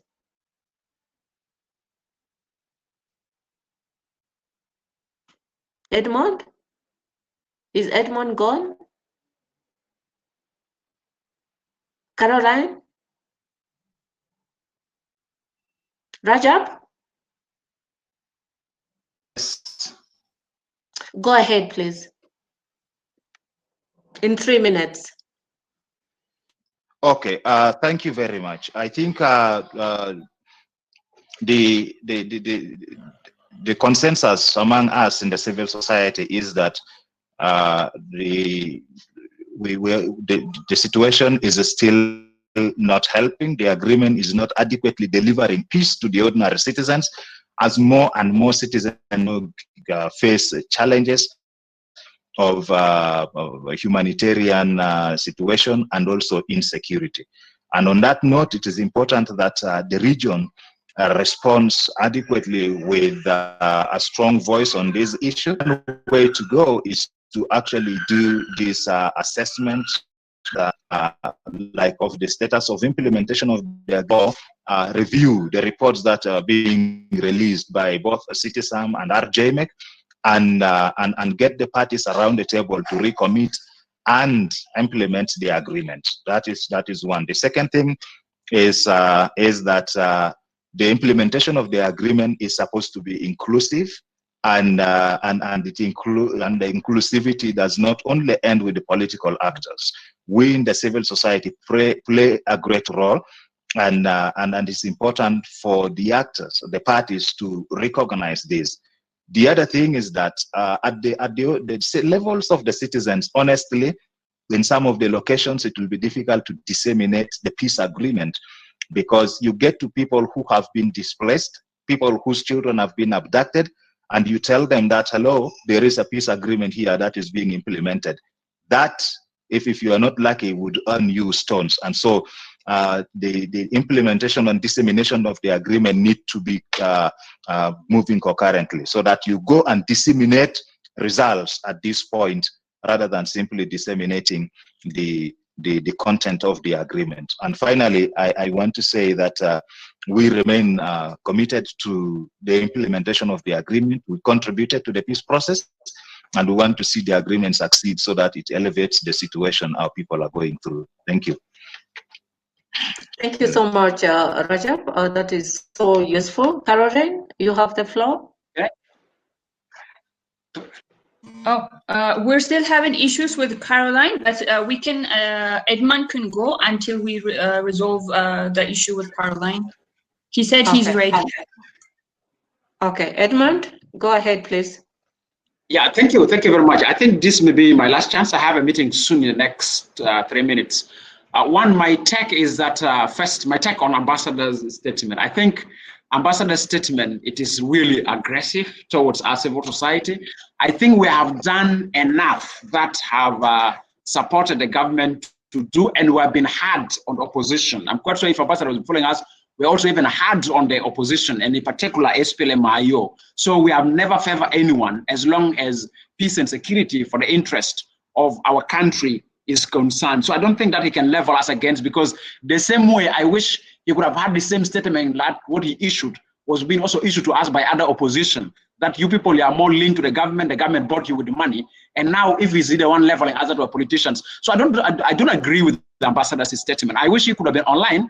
I will urge His Excellency to withdraw that statement as a national, because we are all citizens of this country. We have the nationality. None of us have the responsibility to control opinion of other, but we need to have constructive argument. This person might take from ambassador, but of course, Morgan is somebody who can reach to. Is our ambassador in Addis. As a citizen, we have the right, and I can express my opinion to him later in a different platform. But what I'd like to say is I'm adding my voice on what Rajab have said, but still, as civil society, we're going to be on the neck of AU and eager to make sure that situation assessment is conducted so that can help us, but still will keep our role in disseminating the agreement to a citizen, so that we can balance between what is a priority, is the outcome of national dialogue or the peace agreement. Up to here, thank you very much. I'm going to another meeting. I will be leaving the meeting. Thank you. Thank you so much, Edmond. I do have quite a number of questions, but in the interest of time, what we'll do is we include, as an appendix, we just include the questions to the outcomes from this meeting. So thank you so much. Until next time. Thank you. Yeah, thank you. Rubiet, I don't know if Caroline or Jacqueline are available now. Yeah, Dominic, he needs to leave and then request to speak again. We were not able to unmute him from our side. He has to redo it again. Are you able to hear me, Caroline? You need to leave the floor and request to speak again. I'm hearing you. Oh, okay. Perfect. So you have, okay, go ahead, please. You have 3 minutes to wind up. Hello? Yes, go ahead. Go ahead. Okay, so we are ready I now. was saying we need to my for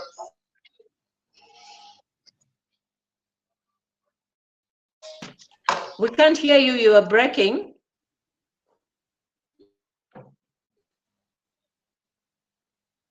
problems. Hello? Yes, this is Dominic. Is it okay now on our side? Oh, that is the account Jacqueline will be speaking from, Letty. Maybe if Okay. Yeah, okay. Jacqueline is ready. Okay, please let her go ahead. Thank you. Yeah, she's ready. Thank you. Okay, hello. I think I'll just take from where I got the conversation on the national dialogue. I have some few take on that. One of my issues is that for us to have an effective national dialogue, we need to have a clear mandate of the national dialogue.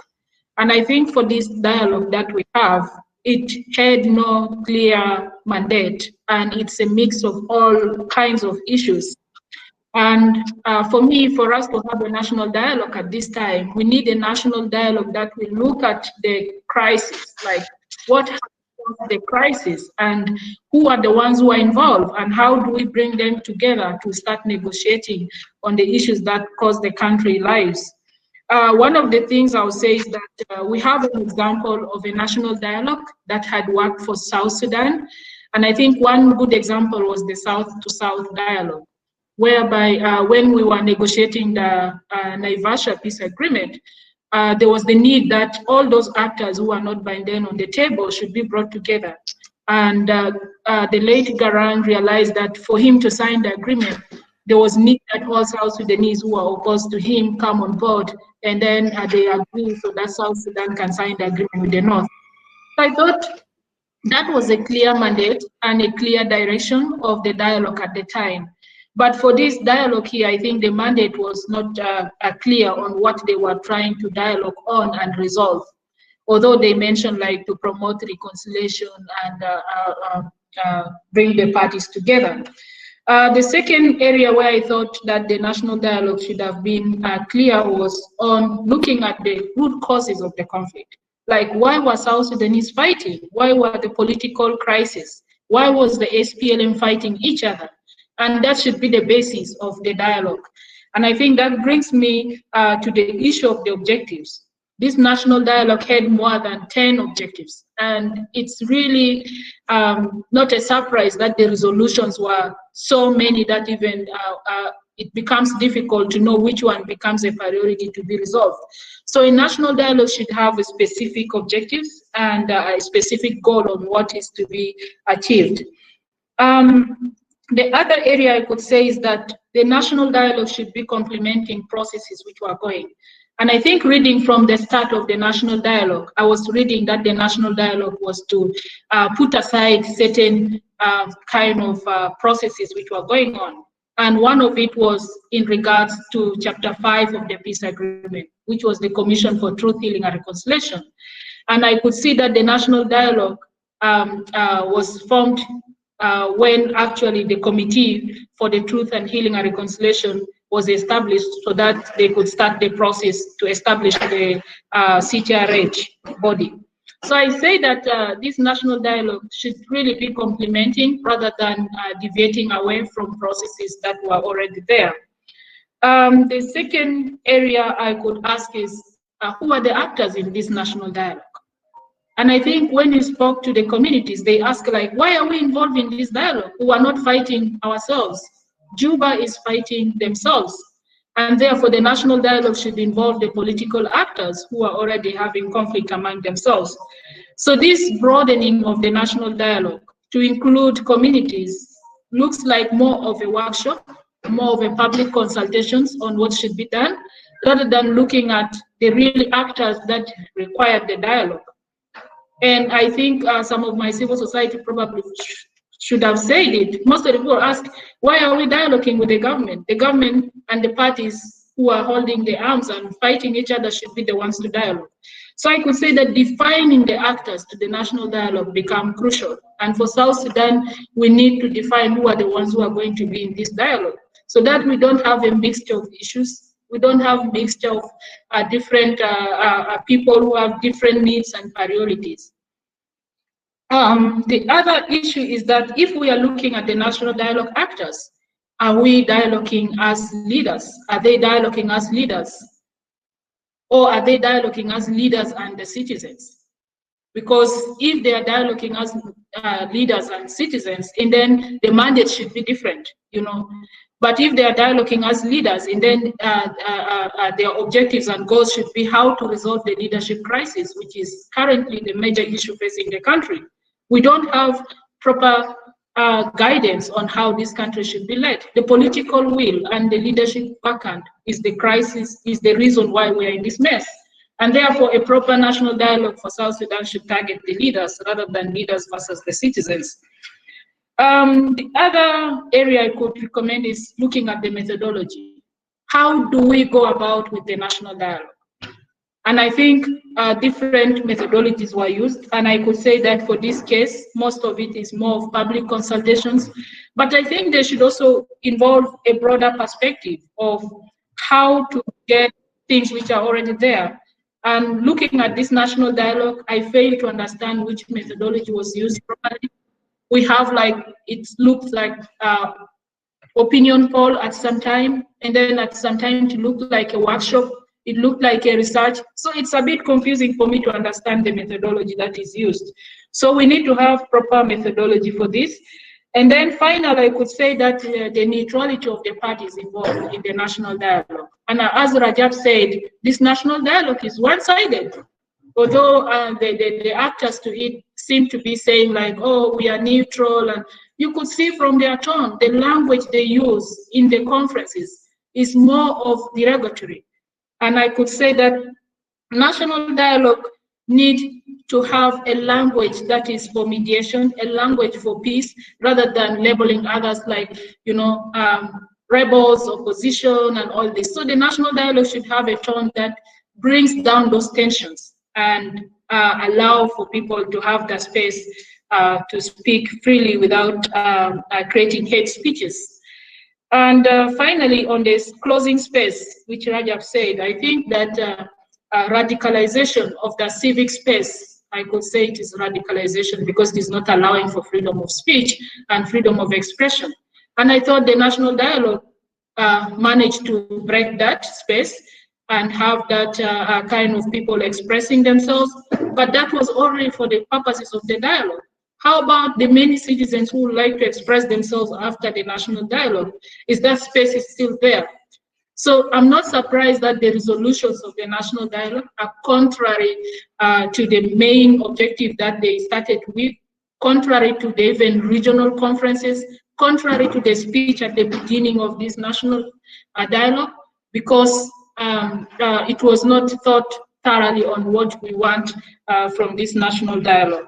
And I will say that the peace agreement, I'm happy that the president stated that the national dialogue should complement the constitutional process.